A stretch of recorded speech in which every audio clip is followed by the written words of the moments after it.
Dipersembahkan oleh hitam kulit, keriting rambut, aku Papua. Kami percaya bahwa setiap orang sejahat-jahatnya dia punya benih damai dalam dirinya. Jumlah penduduk termiskin tertinggi nomor 1 adalah Papua, nomor 2 Papua Barat, nomor 3 Maluku. Coba lihat tuh berurutannya itu loh, berurutan.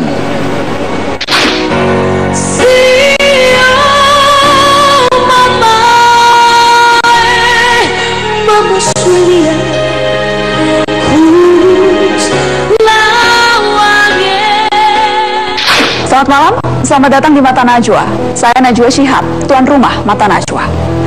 Di timur ada matahari, di timur pagi lebih dulu dimulai. Fajar merekah, cahaya yang memerah, dan lagu-lagu dari pantai, sabana, dan sawah-sawah. Timur ialah dayung sampan dan kebun pala, harum cengkeh dan cendana, timbunan emas dan tembaga. Tapi timur menderita sejak lama oleh pengakuan dan penyangkalan, oleh penyatuan dan penghisapan. Jika memang ada timur dalam Indonesia, bagaimana agar mereka tak merasa tersia-sia? Inilah Mata Najwa, melihat ke timur.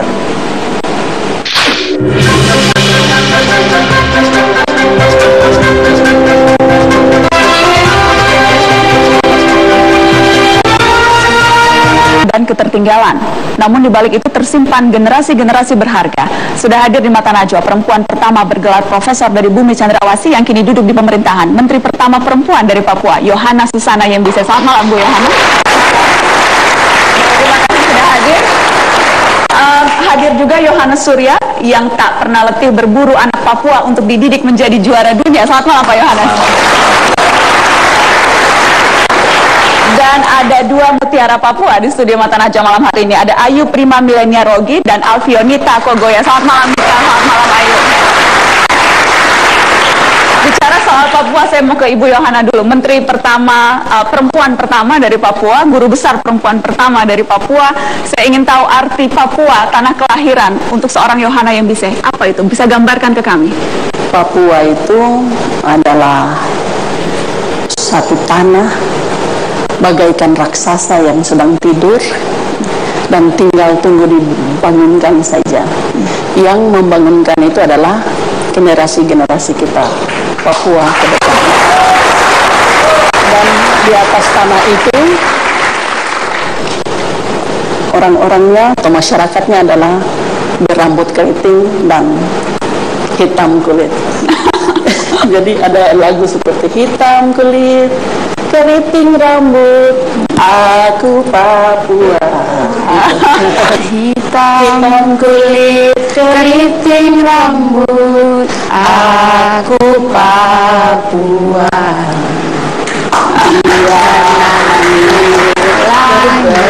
Belah, aku Papua. Luar biasa. Biar dimanapun kita ini merantau kemanapun, saya di Jakarta, anak-anak ini juga di Jakarta atau di mana, saya di luar dalam negeri, namun tetap kami adalah Papua. Papua, biar dimanapun, sejauh manapun, sudah melakukan apapun, tapi aku Papua. Tetap Papua. Luar biasa. Bagi yang belum pernah menginjakkan kaki Ibu ke bumi Papua, bagi orang-orang yang mungkin baru tahu Papua dari televisi, dari cerita-cerita, bisa Ibu gambarkan apa yang ada di sana yang tidak mungkin bisa didapatkan orang yang belum pernah ke sana? Suku dan budaya yang begitu unik. Di Papua terdiri dari 250 bahasa yang saya pikir tidak ada di tempat lain kecuali di Papua. Kalau ditambah dengan Papua New Guinea 770 bahasa, masa di satu pulau besar itu hampir memiliki 1000 bahasa lokal language. Baru dari bahasa saja sudah sedemikian banyak macamnya. Baru dari satu hal. Baru dari bahasa, belum lagi yang ada di dalam. Ada burung cendrawasih, ada buah matoa. Mungkin matoa sudah tumbuh di sini, tapi kebanyakan tumbuhnya di Papua. Dan ada flora dan fauna yang banyak tidak terdapat di sini. Hanya ada di sana. Hanya ada di sana. Perempuan pertama yang memperoleh gelar profesor, guru besar. Kalau di daerah-daerah lain mungkin sudah sederetan itu ibu perempuan-perempuan yang bisa mendapatkan itu. Apa yang berbeda? Apa yang membedakan Yohana Yembise? Dan bagaimana kemudian itu bisa ditularkan sehingga nanti Nita, Ayu, dan begitu banyak perempuan-perempuan lain, anak-anak lain juga bisa mendapatkan hal itu? Yang membedakan itu adalah bagaimana adat istiadat yang begitu kuat di Papua bisa kita tabrak. Jadi ini pakai sistem tabrak ini ya, sehingga bisa maju terus. Kalau sampai adat ini kita tetap pegang kuat, maka tidak akan bisa maju perempuan-perempuan di tanah. Apa yang Anda tabrak waktu itu, Bu Yohana? Tabrak. Apa yang ditabrak? Begini ya, kalau dilihat ya, perempuan-perempuan Papua itu kalau sudah menikah, kebanyakan orang tuanya meminta kalau bisa ya tinggal di rumah, urus suami, keluarga, dan sudah cukup sampai di situ ya sebaiknya di dapur aja. Banyak saya lihat sarjana-sarjana S1 dari Universitas Cendrawasih yang tamat juga tidak sempat bekerja, namun memilih tinggal di rumah mengurus suami dan anak. Jadi saya termasuk yang punya keinginan kuat, punya motivasi kuat karena ingin mencoba, aja so excited. Kalau orang lain bisa, kenapa saya tidak bisa? Why not? Akhirnya saya coba, ternyata bisa. Ternyata bisa. Dan kuncinya itu akses kesempatan, akses untuk bisa memperoleh pendidikan. Akses itu aja. Pokoknya akses peluang kesempatan itu harus ada. Saya pikir bisa berkembang. Oh, ini saya harapkan ke depan Nita dan Ayu, generasi kita yang muda ini bisa ke situ. Itukah juga mengapa Anda, Prof.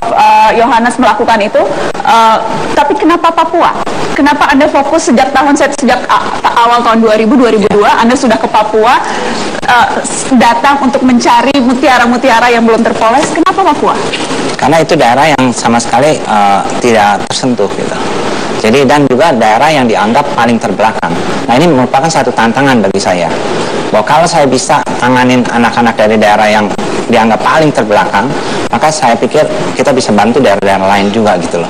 Dan kenyataannya yang orang anggap itu daerah yang paling terbelakang dan orang-orang yang dianggap terbelakang ternyata tidak begitu gitu. Dan ini bisa apa yang Anda temukan?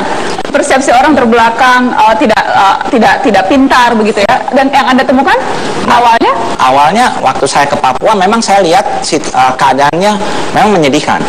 Jadi waktu datang ke sana mereka nggak bisa hitung, nggak bisa membaca gitu ya. Nah kemudian saya tapi punya pemikiran bahwa ini bisa dibantu. Saya yakin nggak mungkin nggak gitu. Nah itu sebabnya saya bawa anak-anak mereka dan dilatih, ternyata memang bisa gitu. Dari anak-anak yang tadinya nggak ada harapan, nggak mampu, sekarang bisa jadi menang lomba-lomba gitu ya.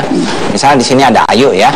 Ayu ini kan menang lomba Olimpiade Matematik tingkat Asia, dapat emas gitu loh. Nah kemudian juga Nita ini dia asalnya dari Nduga, tapi dia bisa dapat medali perunggu di Beijing gitu. Nita dapat medali perunggu di Beijing. Ya, jadi dan mereka ini uniknya gini, mereka sekarang masuk kelas jenius, sekolah jenius ya. Di sekolah jenius itu hanya ada 9 anak, dan itu IQ-nya rata-rata 140 ke atas lah ya. Dan dari 9 anak itu 2 dari Papua ini. 2 dari Papua, kelas jenius. Kemudian yang menarik adalah kalau tanya murid-murid anak sekolah jenius itu, siapa yang matematika paling hebat? 2 anak ini. 2 anak ini paling hebat. Paling hebat di kelas itu. Ya. Dari awal mau ikut ke Jakarta untuk belajar matematika? Iya. Kenapa langsung mau? Kalau kita itu di sana itu kalau udah injak Jakarta itu udah wow banget.